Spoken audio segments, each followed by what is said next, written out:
안녕하세요. 상가임대차 종료 시에 권리금 회수와 원상복구 의무에 대해서 알아보겠습니다.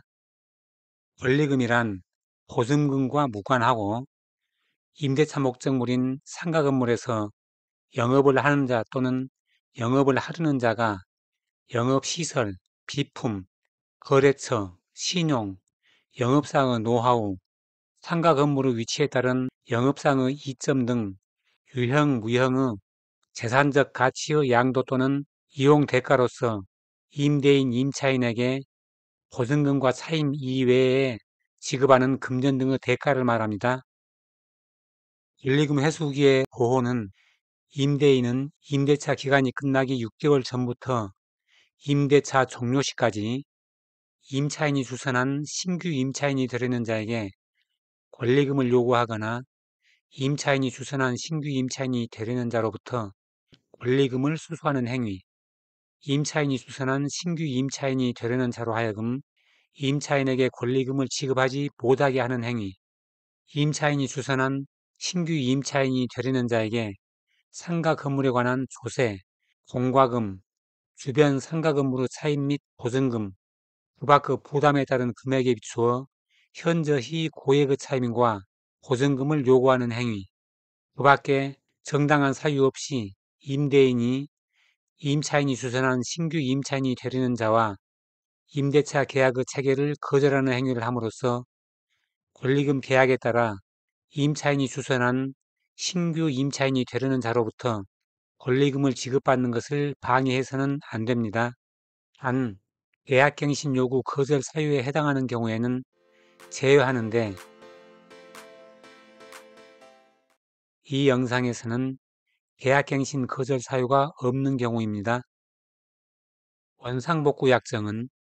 임차인은 임대차 기간이 만료되거나 해지될 때에는 임차 목적물을 원상복구하여 반환하기로 약정하는 것으로 임대차 기간 중에 임차 목적물에 지출한 각종 유익비 및 필요비의 상환 청구권을 미리 포기하는 내용입니다. 그러면 계약 종료 시에 임차인은 권리금을 회수하려면 새로운 임차인을 주선해야 되는데 임대인이 임차인에게 원상복구 의무를 이행하라고 하면 일반적으로 원상복구된 상가에 권리금을 줄 이유가 없으므로 서로 충돌하게 되는데 결론은 원상복구 의무가 있더라도 임대인에게 권리금 회수 보호 의무가 있어서 실질적으로 원상복구 의무가 효력을 잃게 됩니다. 설계를 보겠습니다. 임차인이 계약갱신 요구권을 행사할 수 없는 경우에도 임대인은 권리금 회수기의 보호 의무를 부담한다고 했고 권리금 회수 방해를 인정하기 위해서 반드시 임차인과 신규 임차인이 되려는 자 사이에 권리금 계약이 미리 체결되어 있어야 하는 것은 아니다 라고 해서 계약이 체결되지 않아도 되고 임대인이 임대차 계약을 체결하지 않겠다는 의사를 확정적으로 표시했다면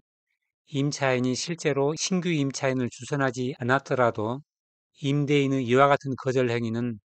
상가 임대차 법에서 정한 거절 행위에 해당한다 라고 했고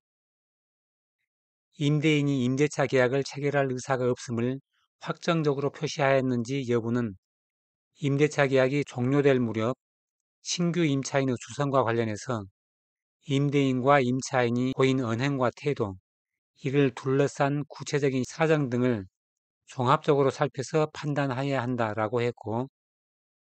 임대인 을이 임차인 갑에게 임대차 종료 후에는 신규 임차인과 임대차 계약을 체결하지 않고 자신이 상가를 직접 이용할 계획이라고 밝힘으로써 갑의 신규 임차인 주선을 거절하는 의사를 명백히 표시하였고 갑은 실제로 신규 임차인을 주선하지 않았더라도 임대인의 권리금 회수기의 보호 의무 위반으로 본다라고 했고 임대인이 스스로 영업할 계획이라는 이유만으로 임차인이 주선한 신규 임차인이 되려는 자와 임대차 계약의 체결을 거절하는 것에는 부상가 임대차법에서 정한 정당한 사유가 있다고 볼 수 없다라고 했습니다. 원상회복하기로 하는 약정이 있었다고 하더라도 그와 같은 약정이 피고의 신규 임차인 주선에 의한 권리금 회수 기회까지 배제하는 취지라고 해석할 수는 없다라고 했고, 유형의 재산적 가치를 명시적으로 권리금의 범위에 포함하고 있고, 상가임대차법에서 임차인에게 불리한 것은 효력이 없다고 정하고 있어서 권리금 회수 방해로 인한 손해배상의 범위를 산정함에 있어서 원칙적으로 유형 재산에 관한 부분을 제외할 수는 없다라고 했는데, 이 사건 유형 재산은 자동차 정비 작업을 위한 시설 장치 내지 기계 장치, 공구와 기구 및 비품들로 대부분 피고가 어렵지 않게 수거해 갈 수 있는 물건들로 보이는 바, 이 사건 점포의 유형 재산에 대한 권리금은 피고의 손해액에서 공제함이 타당하다라고 하면서 수거가 용이한 유형 자산은 손해배상액에서 제외했습니다. 이 판례에서 본 권리금 회수 범위는 무형적 권리금과 수거가 어려운 유형적 권리금의 합이고, 신규 임차인이 시설 인수를 하기로 합의했다면 원상회복 의무는 강요될 수 없게 된다, 즉 원상회복 의무가 없어진다라고 했습니다.